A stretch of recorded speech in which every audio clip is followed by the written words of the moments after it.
பெரம்பூர் மீட்டிங்ல ஏதோ சர்க்காரை ஒழிக்கணும்லாம் சொல்லிட்டு இருந்தீங்க போல இருக்குது. அண்ணே, முதல்ல ஒழிக்க வேண்டிய சர்க்காரே பாசிச ஒன்றிய சர்க்காரும் அதுக்கு விலக்கணும் உங்களையும் தானே. சரி, ஓகே, ஃபர்ஸ்ட்லேருந்து வீடியோ போட்டுருக்கோம். இந்த அபியூசிவ் கமெண்ட்ஸ், அதுக்கப்புறம் இந்த கொலை மிரட்டல்கள், அவதூறுகள், இதுக்கெல்லாம் கவுண்டர் ரியாக்ட் பண்ணி தான் வீடியோ போட்டுட்டு இருந்தேன். ஆனால் இப்போ உங்களை அடிக்கிறதுக்கு என்கிட்ட 2 பாயிண்ட் இருக்குண்ணே. மொதல் பாயிண்ட், உங்களை எடுத்து எந்த பொண்ணு பேசினாலும் உங்களோட வல்கர் வாரியர்ஸ்னு ஒரு கூட்டத்தை வச்சு அந்த பொண்ணுங்களை பற்றி அசிங்கமாக சித்தரிச்சு வசைப்பாட விட்டு சந்தோஷப்படுறீங்களே. நீங்கள் தப்பி தவிர ஏதாவது ஜெயிச்சிட்டிங்கன்னா என்னென்ன ஆகுறது? அதனால நீங்கள் ஜெயிக்கக்கூடாது.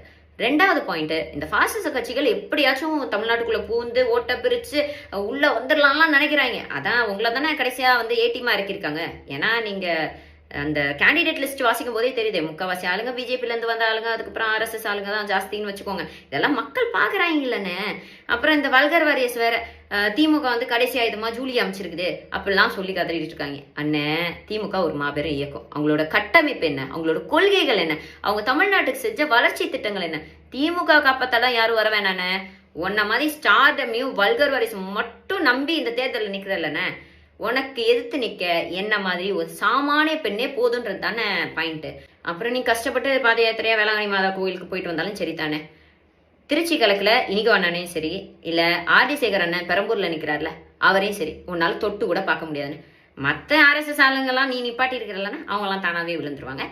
காலத்தில் சந்திப்போனே. Sarvana Elite Gold and Diamonds.